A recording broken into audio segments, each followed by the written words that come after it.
ನಾವು ಕಳೆದ 15 ವರ್ಷಗಳ ಹಿಂದೆಯಿಂದ ಕಾಂಗ್ರೆಸ್ ಮುಖಂಡ ಹೋರಾಟ ಮಾಡ್ತಾ ಇದ್ದೀವಿ. ಎಸ್.ಎನ್. ನಾರಾಯಣಸ್ವಾಮಿ ಅವರಂಥ MLA ಯಾವುದೇ ಕಾರಣಕ್ಕೂ ಸಿಗಲ್ಲ. ಇವಾಗಿರೋ ಪರಿಸ್ಥಿತಿಯಲ್ಲಿ ನೀರಿನ ಬರಗಾಲ ಮತ್ತು ಕರೆಂಟು, ಮನೆ ಯಜಮಾನಿಗೆ 2,000 ರೂಪಾಯಿ ಮತ್ತು ತಿಂಗಳಿಗೆ ಅಕ್ಕಿ, ಅನ್ನದಾನ 10 kg.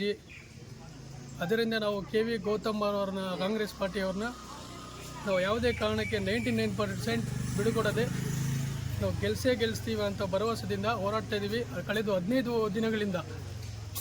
ಆದರೆ ಅವ್ರನ್ನ ಗೆಲ್ಲಿಸ್ತೀವಿ. ಕೋಲಾರ ಡಿಸ್ಟಿಕಲ್ಲಿ KV ಗೌತಮ್ ಅವರನ್ನ ಕಾಂಗ್ರೆಸ್ಸಲ್ಲಿ ತಗೊಂಡ್ಬರ್ತೀವಿ ಅಂತ ಭರವಸೆ ಕೊಡ್ತಾ ಇದ್ದೀವಿ. ಗ್ರಾಮ ಒಂಬತ್ತುಗುಳಿ ಗ್ರಾಮದಲ್ಲಿ. ಆದರೆ ಕೋಲಾರದಲ್ಲಿ ಎರಡು ಪಕ್ಷ ಒಂದಾಗಿ ಕಮೆಂಟ್ ಮಾಡ್ತಿದ್ದಾರೆ. BJP ಮತ್ತು JDS. ಲಾಸ್ಟ್ ಟೈಮು ಇದೇ ಥರ ಫೈಟ್ ಮಾಡಿದ್ರು. JDS BJP ಒಂದಾಗಿ ನಮ್ಮ ನಾರಾಯಣಸ್ವಾಮಿ, ಎಸ್.ಎನ್. ನಾರಾಯಣಸ್ವಾಮಿ ಮೇಲೆ ಫೈಟ್ ಮಾಡಿದ್ರು. ಅವತ್ತೇ ನಾವು ಬಿಟ್ಕೊಟ್ಟಿಲ್ಲ ಕಾಂಗ್ರೆಸ್ನ. ಅದು ಇವತ್ತು ಕೋಲಾರದಲ್ಲಿ MP ಸೀಟ್ಗೆ ತಗೊಂಡ್ಬರ್ಬೇಕು. ಲೋಕಸಭೆ ಚುನಾವಣೆಯಲ್ಲಿ KV ಗೌತಮ್ ಅವ್ರನ್ನ ತಗೊಂಡ್ಬರ್ಬೇಕಂತ ಹೋರಾಡ್ತಾ ಇದ್ದೀವಿ. ಕಷ್ಟಪಟ್ಟು ದುಡಿತಾ ಇದ್ದೀವಿ.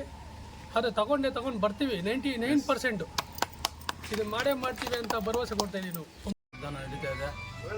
ನಮಗೆ ಮಾಹಿತಿ ಪ್ರಕಾರ 9 ಗುಳಿಯಲ್ಲಿ 60-70% ನಮ್ಮ ಕಾಂಗ್ರೆಸ್ ಚೆನ್ನಾಗಿ ನಡೀತಾ ಇದೆ. ಇದರಲ್ಲಿ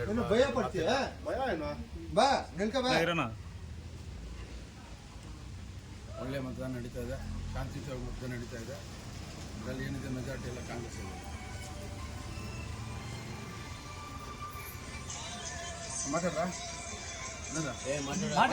ಮಾತಾಡಪ್ಪ. ಬನ್ನಿ, ಯಾರು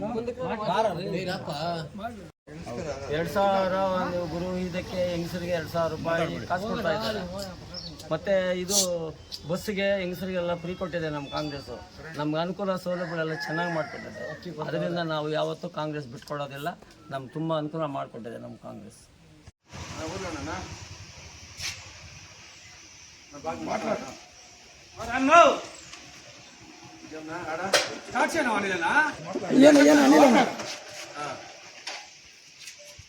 ನಮಸ್ಕಾರ ಸ್ನೇಹಿತರೆ, ಇವತ್ತು ನಮ್ಮ ಒಂಬತ್ತುಗುಳಿ ಗ್ರಾಮದಲ್ಲಿ ಇವತ್ತು ಸಾಮೂಹಿಕವಾಗಿ ಮತದಾನ ನಡೀತಿದ್ದು. ಇವತ್ತು ಎಲ್ಲ ಭದ್ರತೆಗಳಿಂದ ಸೂಕ್ತವಾಗಿ ಯಾವುದೇ ತೊಂದರೆ ಇಲ್ದಿರ ಮತದಾನ ನೆರವೇರ್ತಾ ಇದೆ.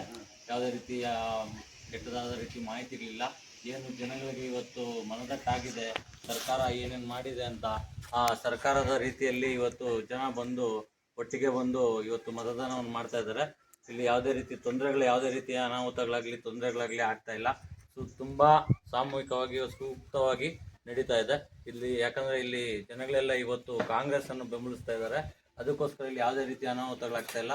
ಏನು ಸಿದ್ದರಾಮಯ್ಯ ಸರ್ಕಾರದಲ್ಲಿ ಇವತ್ತು ಏನು ಗೃಹಜ್ಯೋತಿ, ಗೃಹಲಕ್ಷ್ಮಿ, ಶಕ್ತಿ ಯೋಜನೆ, ವಿದ್ಯಾಸಿರಿ, ಯುವ ನಿಧಿ ಈ ಥರ ಯೋಜನೆಗಳೆಲ್ಲ ತಂದು ಏನು ಈ ಪಂಚ ಯೋಜನೆಗಳನ್ನು ಮಾಡಿ ನಮ್ಮ ಕಾಂಗ್ರೆಸ್ ಸರ್ಕಾರದಲ್ಲಿ ತುಂಬಾ ಈ ಗ್ಯಾರಂಟಿಗಳನ್ನು ಕೊಟ್ಟು ಈ ಪಂಚ ಗ್ಯಾರಂಟಿಗಳಲ್ಲಿ ಈ ಜನಗಳು ಆಸಕ್ತಿಯನ್ನು ಹೆಚ್ಚು ಮಾಡಿಕೊಂಡು, ಯಾಕಂದರೆ ಪ್ರತಿಯೊಂದು ಕುಟುಂಬಕ್ಕೂ ಒಂದು ಒಳ್ಳೆ ರೀತಿಯಲ್ಲಿ ಯೋಜನೆ ಆಗಿರೋದ್ರಿಂದ ಇವತ್ತಿನ ಜನಗಳೆಲ್ಲ ಈ ಕಾಂಗ್ರೆಸ್ಸನ್ನು ಬೆಂಬಲಿಸಿ ಅತ್ಯುತ್ತಮವಾಗಿ ಮತದಾನವನ್ನು ಮಾಡ್ತಾ ಇದ್ದಾರೆ.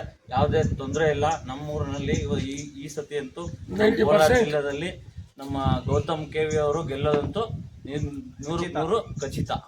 ಕಾಂಗ್ರೆಸ್ನ ಗ್ಯಾರಂಟಿಗಳೊಂದಿಗೆ